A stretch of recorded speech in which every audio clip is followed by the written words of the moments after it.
Tout à fait autre chose à présent, nous vous annoncions hier que dans le cadre de la mise en œuvre du plan national de développement, il y a eu une signature d'un accord de projet entre le ministre de l'économie et de la planification du développement et le directeur de la coopération suisse. Il s'agit d'un projet relatif au programme de formation et de réinsertion des jeunes, le tout d'un montant global de plus d'1 milliard de francs CFA pour la première phase. Explication détaillée avec Adef Ahmad Birrahma.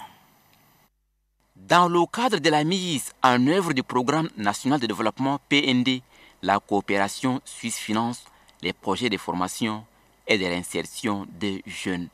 D'un montant de plus d'1 milliard 46 millions de francs CFA, ce financement concerne la première phase de ces projets couvrant une période de 2 ans. C'est-à-dire profiter de cette jeunesse de la population pendant le temps qu'elle est effectivement jeune et en déclencher un processus de développement économique et social important. Le ministre de l'économie et de la planification du développement, qui se félicite du soutien de la coopération suisse, a situé l'importance du projet. Le programme Formation et Insertion des jeunes au Tchad a pour objectif principal de contribuer à l'amélioration des conditions de vie des jeunes, femmes et hommes qui participent au développement socio-économique du Tchad, ainsi que la sécurité alimentaire grâce aux compétences techniques et entrepreneuriales développées dans des systèmes de formation et d'insertion professionnelle décentralisés et de qualité. Ceci en adéquation avec les réalités socio-économiques locales. L'intérêt que porte la coopération suisse à la formation professionnelle a été salué par le ministre de tutelle. L'appui de la Confédération suisse arrive à point nommé au regard des préoccupations de l'heure, surtout dans le domaine de la formation professionnelle et de l'insertion des jeunes.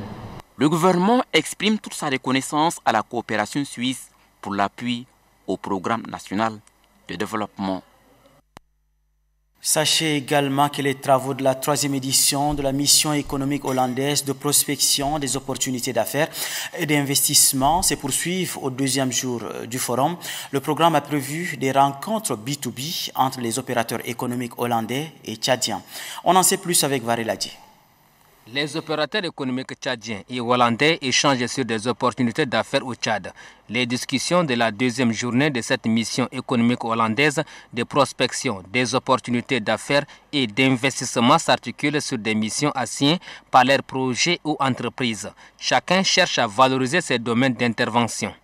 Il y a beaucoup de moringa au Tchad, mais d'un autre côté, les commerçants tchadiens n'achètent pas de moringa tchadien. Ils importent.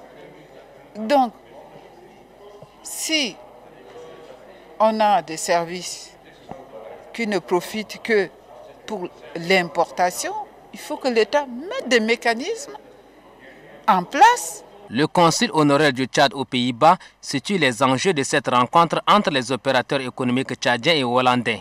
Chacun a des projets ou bien a des besoins vraiment précis et spécifiques. Et donc je pense qu'à la fin de cette journée, on va pouvoir signer des conventions. La mission économique hollandaise multisectorielle de prospection des opportunités d'affaires et d'investissement fait suite à celle tenue en juin 2016. Elle permet d'orienter les opérateurs économiques tchadiens dans le cadre de la diversification de l'économie nationale.